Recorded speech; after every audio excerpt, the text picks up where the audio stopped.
Hey guys, this is going to be my out-of-box review here for the HGUC Narrative Gundam Apex. It's quite the weird name. First of all, I don't really know why they use Apex, not like A equipment or something like that. But anyway, it's a pretty interesting kit. Let's just say that the actual Gundam in there, the Narrative Gundam, is quite unique. I'm still a little bit on the fence about the design. Certain aspects I like, certain aspects not so much. And kind of the same thing goes for like its whole like mobile armor that it's riding in as well. Certain aspects I think are more interesting than others. In the end, I think ultimately this might end up turning into just a whole bunch of kit bash fodder, but it's pretty interesting. It's like everything's really interesting on its own, but when it all comes together, seems maybe a little bit of a mess, but I don't know. I'm still kind of undecided about it. I can't quite make up my mind, but it's still pretty cool, and it's always really fun to put a big kit like this together. And it's actually it was actually pretty fun to put this one together. Yeah. So at the moment, we don't know of any other version of the Narrative Gundam coming out. There is going to be the B packs, which is a P Bandai exclusive parts set for this, which would be just different equipment for the Narrative Gundam. I have a feeling that we might see another release of the Narrative Gundam out later on. So if you don't necessarily want to get this big, huge set, I think it's probably safe to wait a little while and just see what else gets announced. You can always pick this up later if you're not in too big of a hurry to get it. But for the time being, this is the only way to get the Narrative Gundam, so we'll take a look at the Gundam just on its own, outside of the big mobile armor Apex equipment in a moment. But first, as always, a huge thank you to USA Gundam Store for sponsoring this review, guys. Check the link to their site down below. It's always nice to save 10%. You can use that coupon code there and save 10% on big, expensive kits like this, so definitely take advantage of that. And let's just first go over what is included with this, aside from just everything that you see here. So aside from the two holding hands that he's got on there, you do also have a trigger finger hand, but there's no rifle or any reason to really have this, so it's kind of interesting why it's included, considering this is an entirely new kit, but you do have that. You have your clear beam saber effect parts, which are in a really light pink clear. The beam saber handles are stored kind of in the middle of all that madness. I'll show you in a moment. You have your very large beam chopsticks, which are originally from the 160 scale perfect grade Gundam, and these are used just here in the ends of these giant barrels here. You have two of these clear adjustable stands here, which are meant to hold up the cannons, which I've found are not really necessary as it is now, but maybe when we try some different poses, these might become more necessary, but at the moment, thankfully, not really. And then you have these two adapter pieces which are using for the psycho capture system. So when you have like the claws extended and you want to have them like facing inwards, you use these and you put those on there. I'll show you that again in a moment. And then the last thing is just parts of the front skirt. When you have it all built up like this, you have these parts of the front skirt which you'll have to omit in order to connect the mega cannon there onto the front skirt. So you'll just have these, you'll have to just hang on to those separately. Okay, and then totally stripped away of all that excess bulk, here is just the Narrative Gundam on its own, and I'm still really on the fence about this Gundam as well.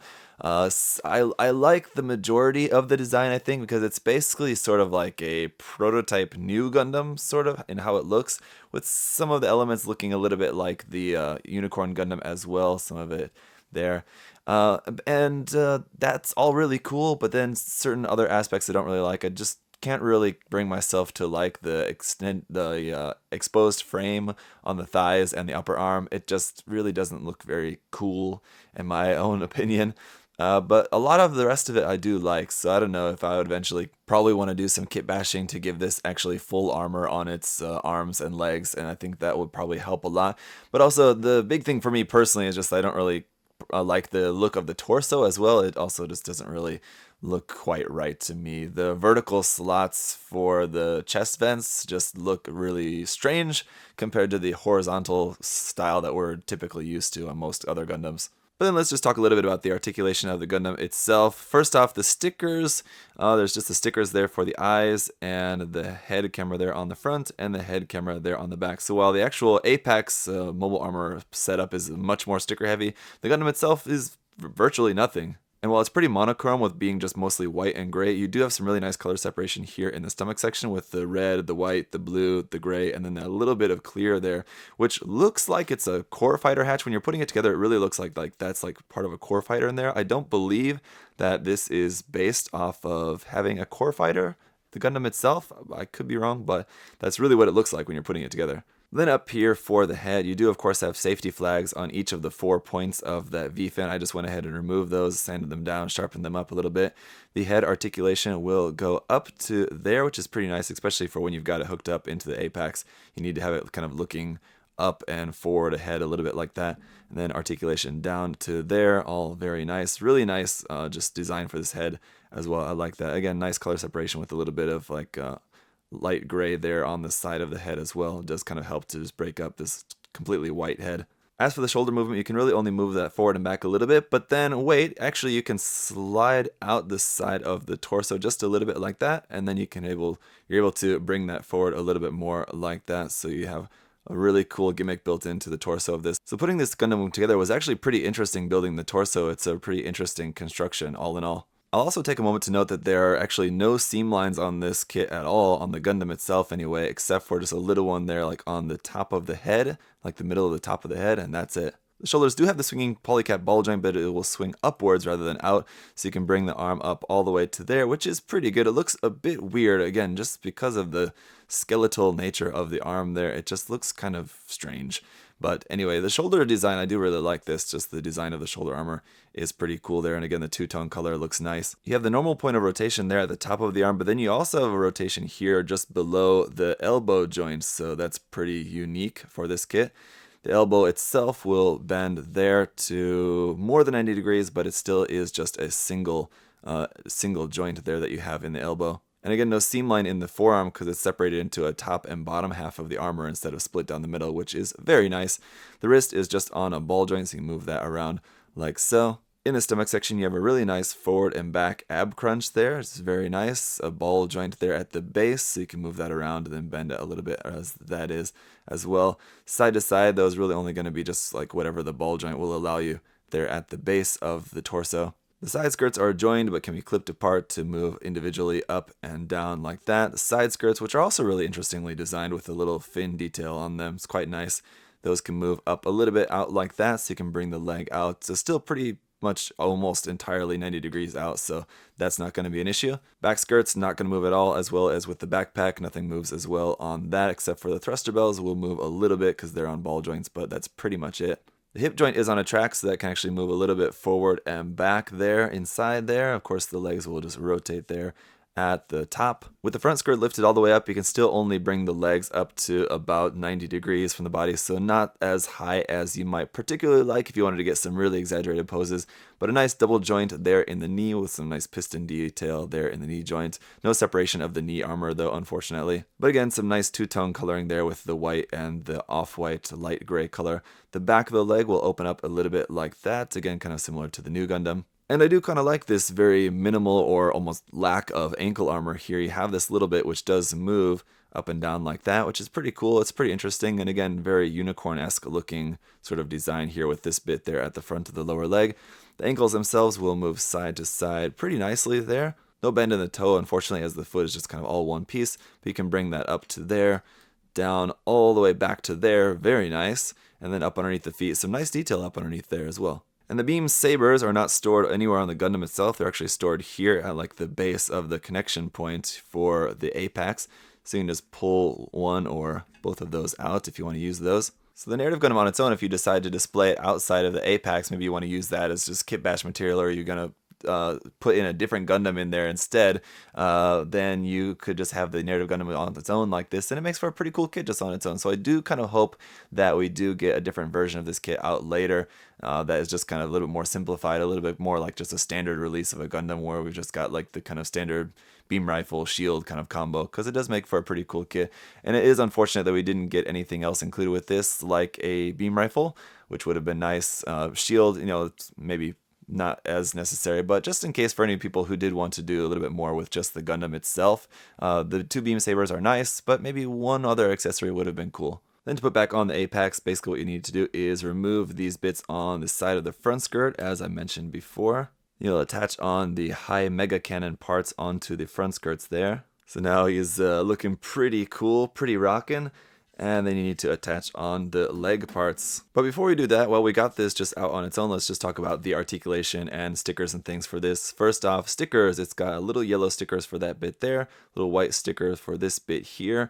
The yellow for these vents, that's 1, 2, 3, 4 yellow stickers there. For these bits here on the end, you got a gray sticker which wraps around there, a black sticker inside of there. And that's it. So now this part here on the side, this is just on a ball joint, so you can move that around as you might like. This front bit here, which kind of goes in front of the thigh, can also move up and down like that. And this little bit here can also move up and down like that, which kind of goes in front of the knee. You have a pretty cool gimmick here at the back. When you raise up this part here, these two blue kind of vents extend out like this. So one more time, you can just close that back up, and then those extend out like that. So pretty cool gimmick there. To install this onto the leg, we just need to remove this part, and then the leg fits down inside of there. And there's nothing really super specific about the connection of this, so putting these parts onto any other different HG Gundam kit would actually be very simple to do, so long as the leg basically fits inside of here. Then it should be able to work, and you just close this part back up around the back of that. Repeat the process on the other side as well. And he can actually stand up like that if you did want to have him actually just like standing with just these giant leg parts on.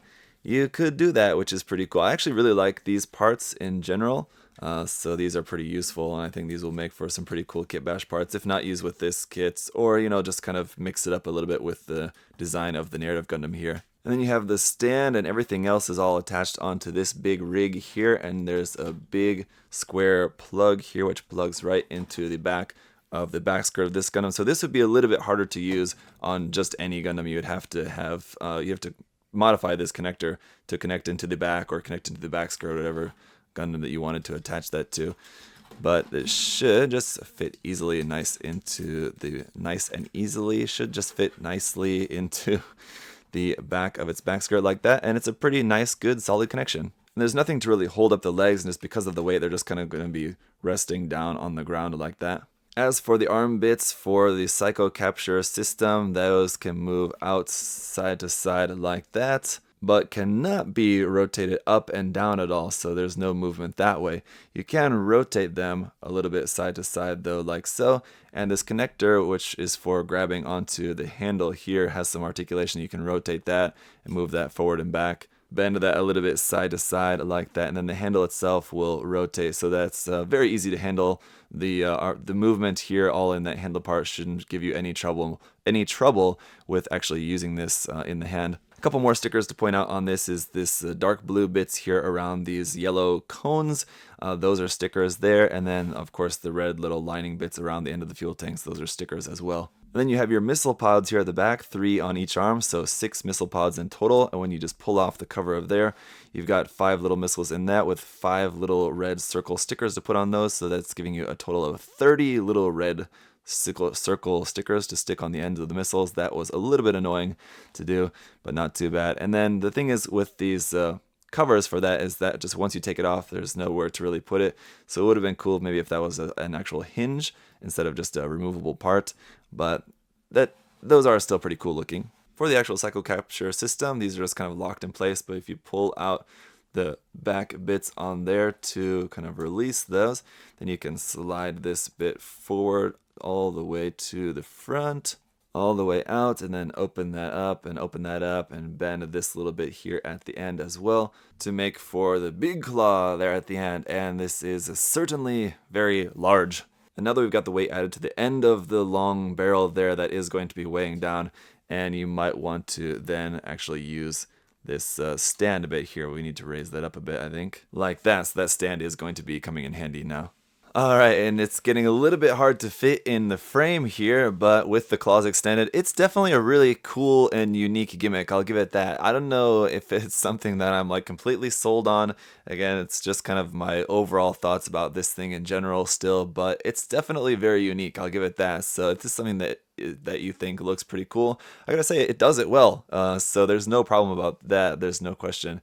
that it does what it's meant to do very well. And this kit it looks really nice. The details and everything all look good. There are of course going to be seam lines on the parts. There's going to be seam lines on the fuel tanks, but those are actually hidden by panel lines, so those are pretty good. But then there's going to be seam lines on like the long barrels there, so that's going to be a pretty long one to have to get rid of. And then seam lines on other parts of the apex as well. But as we saw on the Gundam itself, they're pretty non-existent, so that's pretty good.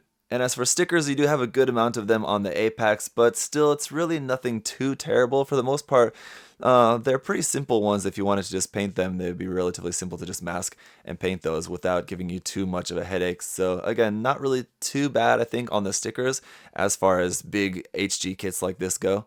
Alright, and there's no way I'm going to be able to get this rotating, so just to give you a sense of the length of the giant beam sabers on the end there, it's going to make this kit very, very long.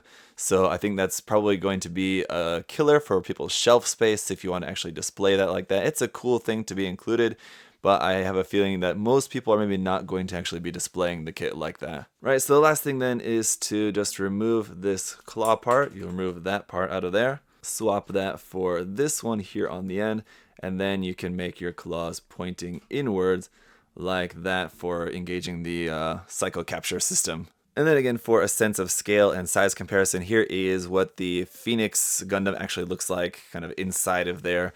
Yeah, it's going to be pretty big. The Phoenix and the Unicorn Gundam in general is just bigger than the narrative Gundam, so it is going to be looking still pretty big, despite how big, obviously, the narrative Gundam and Apex is as just a giant mobile armor. The Phoenix is a quite large mobile suit as well, especially with the armed armor DE on there, so it's going to be looking pretty big even compared to this big giant mobile armor. And so that is pretty much just about going to do it here for the narrative Gundam Apex. It's a pretty cool and interesting kit for sure. For the list price of 5,500 yen, that's going to be a fair amount, but as you can see, there's obviously a lot of plastic in here, so I really don't think that list price is really all that bad though. If you don't want to spend that much for the narrative Gundam quite yet, I think it is, again, as I said in the beginning of the review, probably safe to wait and see if we do get another version of this out later. That said, another version might not be exactly to your taste either, so if you really particularly like this version of it, then we'll have to wait and see, but this might be the only way to get the narrative Gundam in this version. As we saw in the kind of trailer before, it does have a sort of system kind of similar like the destroy mode of the Unicorn Gundam, where it's got a bunch of glowing psycho frame or something, is how it looks anyway. And so I have a feeling that the later release might be a version of that. So if you're not really particularly interested in that version, this might be the only version that you end up ultimately having to be available. But hey, maybe you can find a friend where you're particularly interested in the Gundam itself and your friend wants to use the Apex parts as just kit bash material. Then maybe you could just buy it together, split it up, and you could work that out. So that could be something that you could do. Ultimately, I think it's a pretty cool kit, and if you think that it looks cool, then I would say definitely go ahead and pick one up, because there's definitely nothing really too much to complain about the kit. So if you think that it looks cool and it's something that you think you'd be that you would enjoy building, then I would say there really shouldn't be anything holding you back from going ahead and just picking it up and enjoying it. So that is going to be my review, guys. Let me know what you guys think in the comment section down below. Of course, if you have any other further questions, you can let me know there as well. I'll try to answer those for you. And again, a huge thank you to USA Gundam Store, guys. Check the link to their site in the description and use that coupon code there to save yourself 10%. And with that, guys, hope you're having a great day. I'll see you next time. Bye-bye. Hey! Thanks for watching, guys. Remember, if you want to check the kit out for yourself, you can head over to USA Gundam Store. Use that coupon code ZakuAurelius10. Save yourself 10%. Thanks for watching, guys. See you next time. Bye-bye.